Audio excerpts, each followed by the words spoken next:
नमस्कार दोस्तों, नया भारत में आप सभी का स्वागत है। आज हम बात करेंगे शंकराचार्य जी की। जी हाँ, शंकराचार्य स्वामी अविमुक्तेश्वरानंद के खिलाफ बच्चों के यौन शोषण मामले में एफआईआर दर्ज होने के बाद प्रयागराज पुलिस पिछले 3 दिन से वाराणसी में डेरा डाले है। पुलिस उनसे पूछताछ कर सकती है, लेकिन अभी तक आश्रम नहीं पहुंची है। सूत्रों के मुताबिक प्रयागराज पुलिस फिलहाल शंकराचार्य से जुड़े सबूत जुटाने में लगी है। मामला हाई प्रोफाइल होने से पुलिस फूंक फूंक कर कदम रख रही है। माना जा रहा है कि पूरी तैयारी और होमवर्क के बाद ही पुलिस शंकराचार्य या उनके शिष्यों से पूछताछ करेगी। उधर बुधवार को शंकराचार्य ने एक बार फिर मीडिया से बात की। कहा, हिंदुत्व खतरे में है जब केवल ड्रेस पहनकर लोग खुद को हिंदू बताने लगेंगे और बार बार हिंदू हिंदू कहेंगे तो हिंदू को खतरा होना स्वाभाविक है।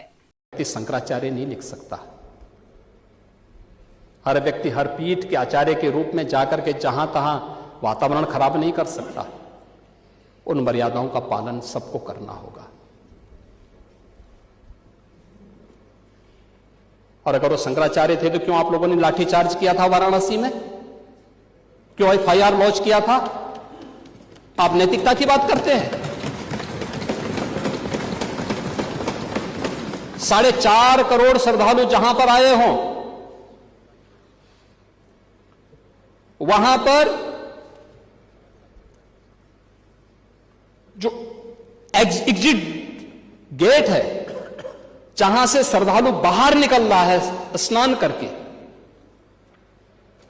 उस द्वार, उस पेंटून से, उस मार्ग से किसी को बाहर निकलने का कोई वो नहीं, क्योंकि उससे अंदर जाने का कोई प्रयास करता है तो एक नए स्टैंपेड को जन्म देता है, वहां पे नए भगदड़ को जन्म देता है, श्रद्धालुओं के जीवन के साथ खिलवाड़ करता है। एक जिम्मेदार और मर्यादित व्यक्ति कभी इस प्रकार का आचरण नहीं कर सकता।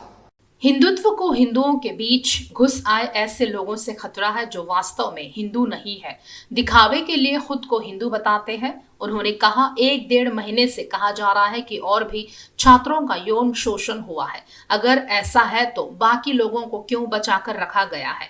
अगर किसी के साथ अन्याय हुआ है और फिर सिर्फ 2 लोगों से मुकदमा दर्ज कराया गया है तो इससे पता चलता है कि इसके पीछे साजिश है। जब उन्हें मुफीद होगा तब उन्हें पेश किया जाएगा। यह मामला हाई प्रोफाइल होने की वजह से पुलिस बेहद सतर्क मोड में नजर आ रही है। किसी भी तरह की जल्दबाजी से बचते हुए जांच एजेंसियां पूरी तैयारी और कानूनी होमवर्क के बाद ही आगे की कार्रवाई करना चाहती है। संभावना जताई जा रही है कि पर्याप्त सबूत इकट्ठा होने के बाद ही शंकराचार्य या उनके शिष्यों से औपचारिक पूछताछ की जाएगी। इसी बीच बुधवार को शंकराचार्य स्वामी अविमुक्तेश्वरानंद ने एक बार फिर मीडिया से बातचीत की। उन्होंने कहा कि हिंदुत्व आज खतरे में है। उनके मुताबिक जब केवल पहनावे के आधार पर लोग खुद को हिंदू बताने लगे और बार बार हिंदू हिंदू का नारा देने लगे तो हिंदू समाज के लिए खतरा स्वाभाविक है। उन्होंने यह भी कहा है कि हिंदुत्व को उन लोगों से ज्यादा खतरा है जो वास्तव में हिंदू नहीं है, बल्कि सिर्फ दिखावे के लिए खुद को हिंदू बताते हैं। शंकराचार्य स्वामी अविमुक्तेश्वरानंद ने आरोपों को लेकर सवाल खड़े करते हुए कहा है कि पिछले 1-1.5 महीने से यह दावा किया जा रहा है कि और भी छात्रों के साथ यौन शोषण हुआ है। यदि यह सच है तो फिर अन्य कथित पीड़ितों या आरोपियों को अब तक सामने क्यों नहीं लाया गया? उन्होंने कहा है कि अगर किसी के साथ वास्तव में अन्याय हुआ है और सिर्फ 2 लोगों के खिलाफ ही मुकदमा दर्ज कराया गया है तो इससे साफ होता है कि पूरे मामले के पीछे कोई साजिश हो सकती है।